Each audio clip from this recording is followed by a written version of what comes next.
Vale, entonces ahora vamos a ver la parálisis facial central, ¿vale? La parálisis facial central se da por la lesión del haz córtico-vulvar.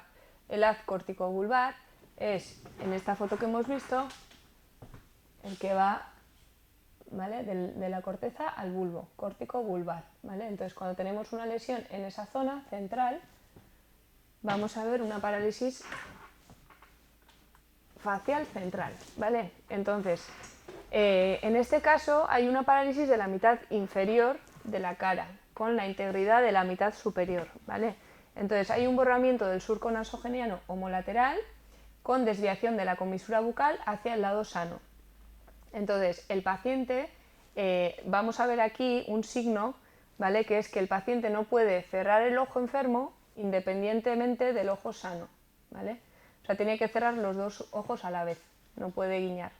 Entonces, la parálisis ocurre en el lado contralateral a la lesión, ¿vale?, por la decusación de las fibras. Vemos aquí, si nosotros tenemos una lesión en el haz naranja, ¿vale?, lo que vamos a tener es que la parte naranja va a estar afectada. Entonces, vemos aquí que la parte naranja es la que va en el lado contrario de la cara hacia el lado de abajo, ¿vale? En la parte de arriba conservaremos la función porque, como vemos, es naranja y amarilla, ¿vale? Tienen los dos, llegan haces de las dos fibras. Entonces, aunque tengamos aquí la naranja bueno, pues enferma o estropeada, pues lo único que se afectará periféricamente es la parte de abajo, ¿vale? Y luego tenemos la parálisis facial periférica, que esta es muy típica. Entonces, es por una lesión del núcleo facial o del trayecto periférico del nervio facial, ¿vale? Entonces, produce parálisis homolateral comprendiendo ambas mitades de la cara, ¿sí?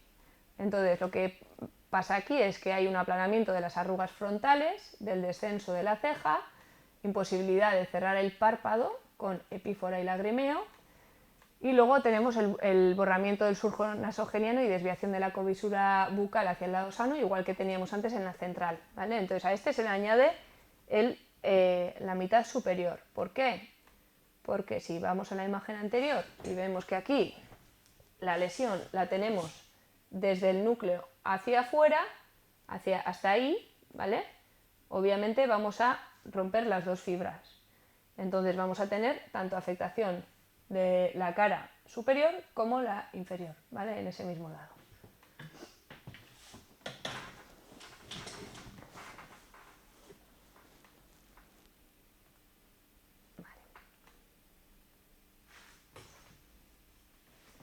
Entonces, vamos a pasar ahora al octavo par, ¿vale?, que antes en el oído pues lo hemos explicado un poquito, pero bueno, vamos a explicar un poquito más. Entonces, tenemos el nervio auditivo, que es sensitivo, ¿vale? Entonces cuenta con dos ramas, como hemos dicho antes, una coclear y otra vestibular, ¿vale?, que una se va a dedicar a la audición y la otra al equilibrio. Entonces, la rama coclear recoge información sensorial auditiva captada por el órgano de Corti que hemos dicho antes y lo transmite hasta la corteza auditiva, ¿vale? Entonces podemos tener en su defecto una hipoacusia, que es una reducción de la capacidad auditiva, o una anacusia, que es una sordera, ¿vale? Entonces vamos a explorar y para examinar lo que se hace es, se dicen 3 letras o números en voz baja, estando más o menos a 60 centímetros detrás del paciente. Entonces se examina si los oye de los dos oídos a la vez o si oye más de un oído o del otro, ¿vale? Entonces, si se detecta que el paciente no oye bien, lo que hay que hacer es analizarlo un poquito de forma más profunda, ¿vale? Entonces se hacen las pruebas de Weber y de Rine. Entonces, para eso vamos a utilizar un diapasón, ¿vale? Entonces, la prueba de Rine se coloca un diapasón vibrando sobre la apófisis mastoides, ¿vale?, detrás del oído, hasta que el paciente deja de percibir la vibración. Y entonces lo que se hace es coger el mismo diapasón y se coloca el diapasón delante del conducto auditivo externo. Entonces, en condiciones normales, se debe seguir percibiendo la vibración el doble de tiempo percibido sobre la mastoides. O sea, oímos mejor desde el oído que desde la transmisión ósea, ¿vale? Entonces, eso sería un RINE positivo. Si esto no ocurre, sería un RINE negativo. Y entonces se debe a que tenemos una mejor conducción ósea que una aérea. Eso quiere decir que hay algún fallo en el conducto auditivo externo o en el oído medio, ¿vale? En la parte delantera. Entonces, luego tenemos la prueba de Weber, que lo que hacemos es darle al diapasón y en vez de colocarlo en la mastoides lo colocamos en el centro de la cabeza, arriba del todo, ¿vale? En el vértex craneal. Y lo que se analiza es la lateralización de la vibración hacia algún lado, ¿vale? El paciente tiene que percibir en los dos lados igual. Si percibe más en uno que en el otro, esto sería en hipoacusias de conducción, la conducción ósea es más efectiva que la aérea, por lo que se lateraliza al oído afectado. Y en cambio en las hipoacusias de percepción ocurre lo contrario, ¿sí? Entonces, básicamente es si el oído, si el conducto auditivo externo y el tímpano y los huesecitos van mal, vamos a oír mejor por el hueso, ¿sí? Entonces, si el Weber, tú le dices oigo mejor desde el oído derecho, quiere decir que la conducción ósea en ese caso es mejor, por lo tanto la transmisiva, o sea, los huesecillos o hay algo que no está funcionando, ¿vale? O la membrana timpánica. Y en cambio, si se lateraliza hacia el oído sano, o sea, hacia el otro lado, quiere decir que en el oído enfermo tienes mal la conducción ósea. Y luego está la prueba de Sauvage, que es colocar el diapasón vibrando sobre la apófisis mastoides y hay que medir la duración de la percepción. Si dura más de 20 segundos, se dice que la prueba está alargada en hipoacusia de conducción y acortada en hipoacusia de percepción, ¿vale? Entonces lo normal sería 20 segundos, si dura más sería una cosa y si dura menos sería la otra. Y luego tenemos la audiometría, que es básicamente cómo exploramos la agudeza auditiva, ¿no? Entonces lo que se evalúa es la audición por intensidad de tonos, o sea, miramos los decibelios y miramos los hercios, ¿vale? Ponemos una onda a unos decibelios y a unos hercios y medimos si el paciente los escucha bien o no. Y lo ponemos en una planilla tal y como está aquí puesto. Entonces, ahora vamos a hablar de la rama vestibular, ¿vale? Entonces, esta lo que recoge es la información de los tres conductos semicirculares, el utrículo y el sáculo, ¿vale? Que es producida por el desplazamiento, como hemos dicho, de la endolinfa durante los cambios de posición de la cabeza, ¿vale? Entonces, tenemos en las patologías, tenemos o vértigo o mareo, ¿vale? El vértigo es una sensación de giro o alucinación de movimiento, ¿vale? Los pacientes te dicen, parece que las cosas giran. Entonces, hay un vértigo objetivo o un vértigo subjetivo. El objetivo es que el paciente ve que los objetos giran alrededor de él. Él está estático y los objetos giran. Y el subjetivo es al revés. Es que las cosas están quietas, pero yo percibo mi movimiento, ¿vale? Como si me estuviera moviendo yo. Y luego está el mareo, que es bastante indefinido y poco preciso.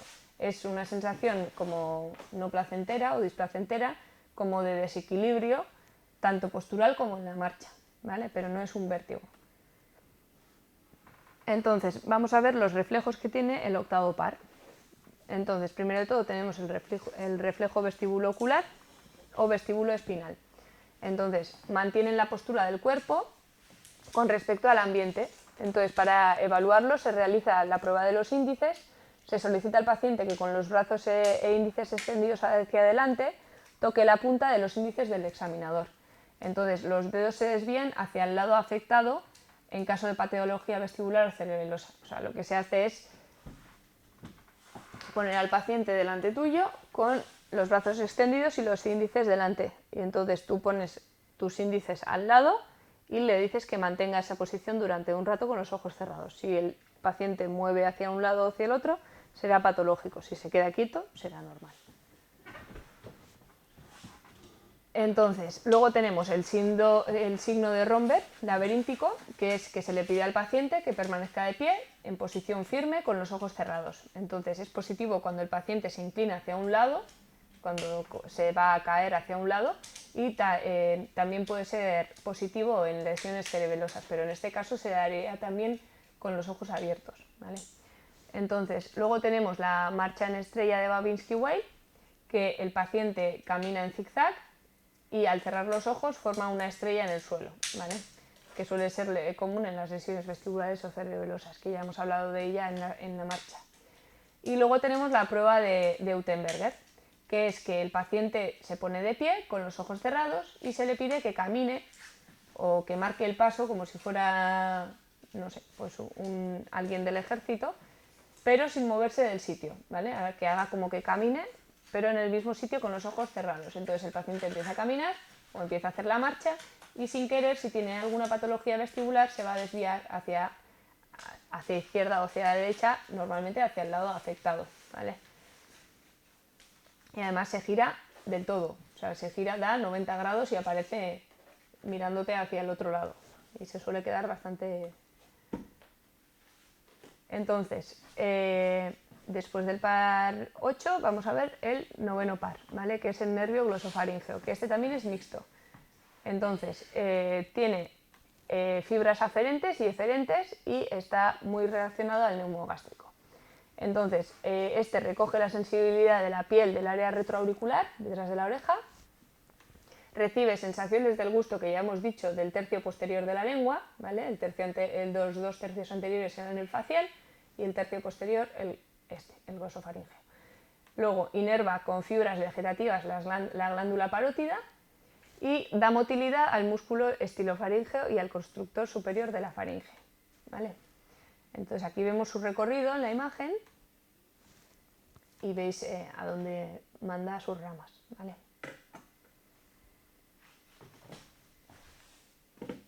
Entonces, ¿cómo se explora? Pues se explora la motilidad pidiendo al paciente que diga la letra A. Entonces lo que hay que mirar es el arco palatino, ¿vale?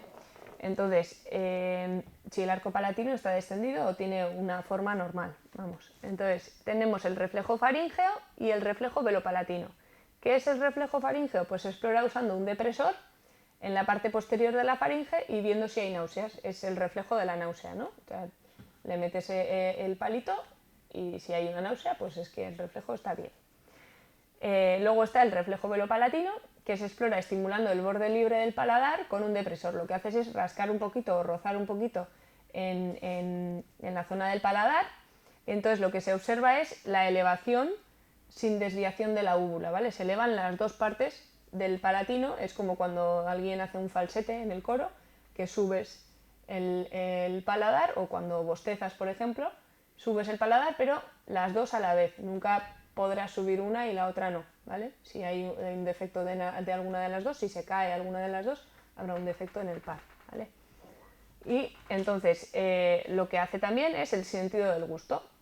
Y en este caso, ¿cómo se estudia? Pues básicamente ponemos sustancias distintas, hidrosolubles, las mezclamos en agua y entonces lo que hacemos es que el paciente pues las pruebe y las beba, ¿vale? Y si gusta bien y si no les gusta, pues tendremos un defecto. Entonces, los fallos o las disfunciones del gusto son la hipogeusia, que es la disminución del gusto, la ageusia, que es la pérdida total de percepción de los sabores, y la parageusia, que es la percepción de sabores diferentes a los reales, ¿vale? Pues estás comiendo algo y te parece que estás comiendo otra cosa. Entonces, luego tenemos el décimo par, ¿vale? O el vago. De este creo que hablamos en algún capítulo anterior, en otro tema, pero bueno.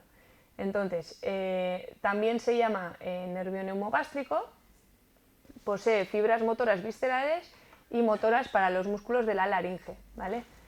Y recoge la sensibilidad de las vísceras torácicas y abdominales. Como veis ahí, todas las ramas que tiene, que van tanto al corazón, a los pulmones, al hígado, al estómago, a los riñones, al bazo y a los intestinos, ¿vale? Y al colon.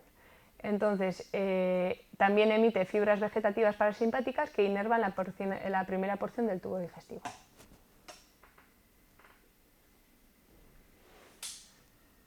Entonces, ¿cómo vamos a explorarlo? Pues primero vamos a hacer un examen motor, que vamos a mirar el velo del paladar y la úvula, ¿vale? Porque hemos dicho que manda fibras a los músculos de la laringe. Entonces, se le ordena al paciente que con la boca abierta diga A. Entonces, normalmente se eleva el velo en toda su extensión y la úvula se mantiene en el centro. Si hay una parálisis unilateral, lo que pasa es que la úvula se desvía hacia un lado, ¿vale? Y el velo eso es. Entonces, el lado afectado es el mismo en el que se asienta la lesión del nervio bajo. O sea, la desviación va hacia el lado de la lesión. Entonces, el examen sensitivo se estudia evaluando la calidad y articulación de la voz, ¿vale? Hemos dicho que también inerva las cuerdas vocales, entonces lo que suele producir cuando hay una alteración es o una disfonía o una voz bitonal, ¿vale? Entonces, también se puede hacer una laringoscopia y entonces en la laringoscopia se detecta que la parálisis de alguna cuerda vocal, ¿vale?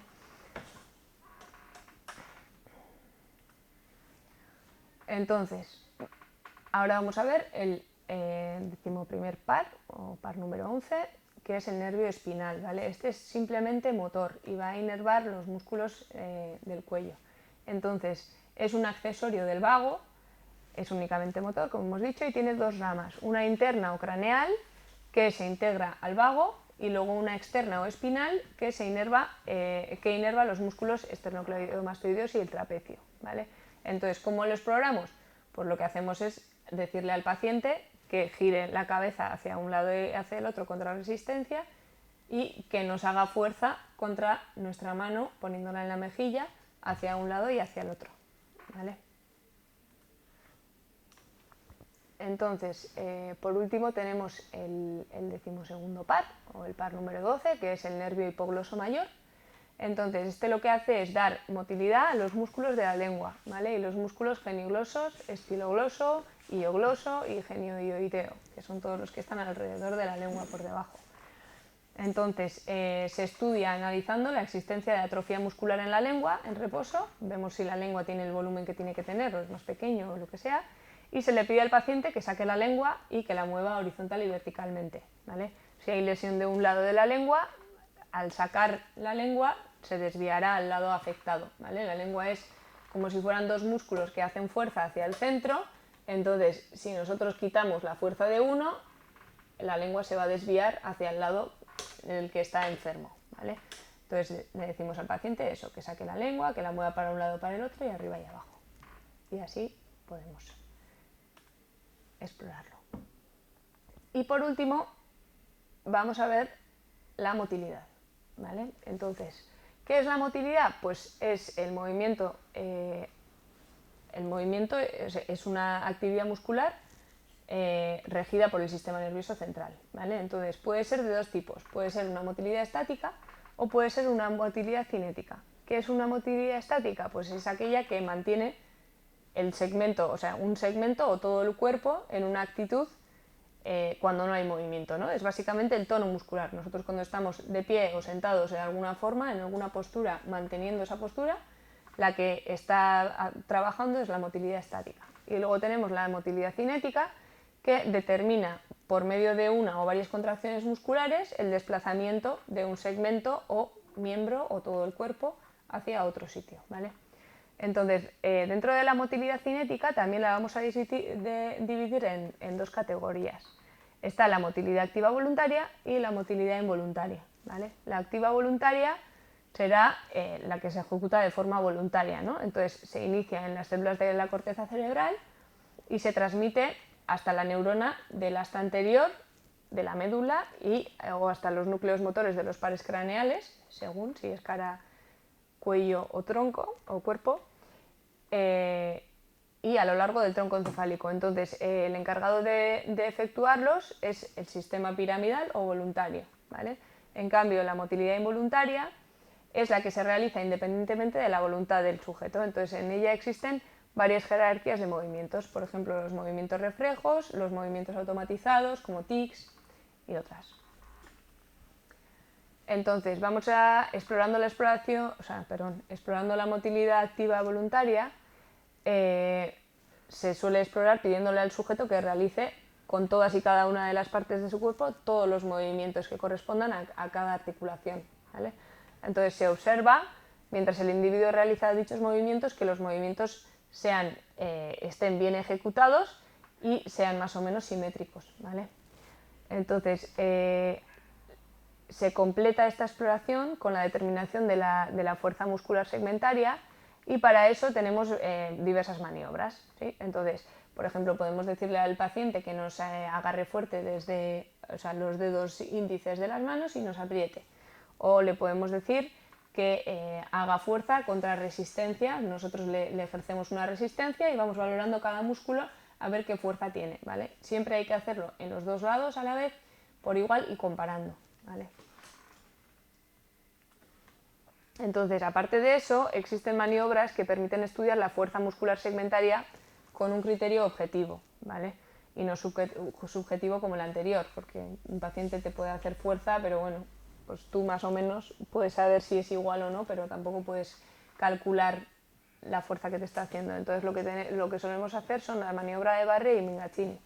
Entonces la maniobra de Barré, el sujeto está en decúbito prono y con las piernas formando un ángulo recto con el muslo. Entonces se le dice que mantenga esa posición.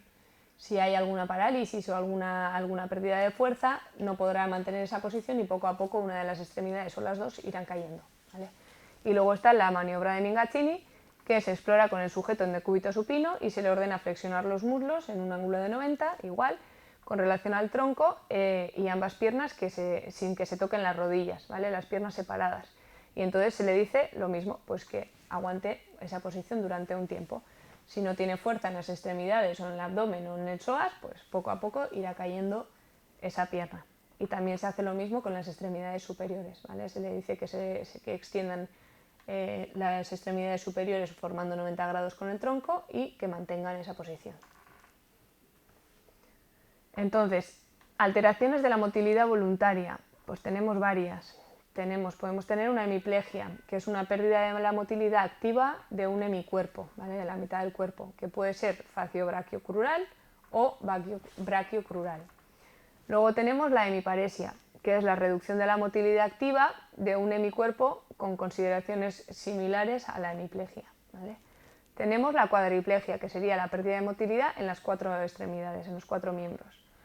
La cuadriparesia, que sería la reducción de la motilidad en los miembros superiores e inferiores, o sea, en todos. La paraplegia, que es la pérdida de motilidad en miembros homólogos, especialmente los inferiores. La displegia braquial, que representa pérdida de motilidad en miembros superiores. La paraparesia, que es reducción de la motilidad activa en miembros inferiores. La monoplegia, que es la pérdida de motilidad activa en un miembro aislado y su reducción la reducción de la fuerza sería la monoparesia.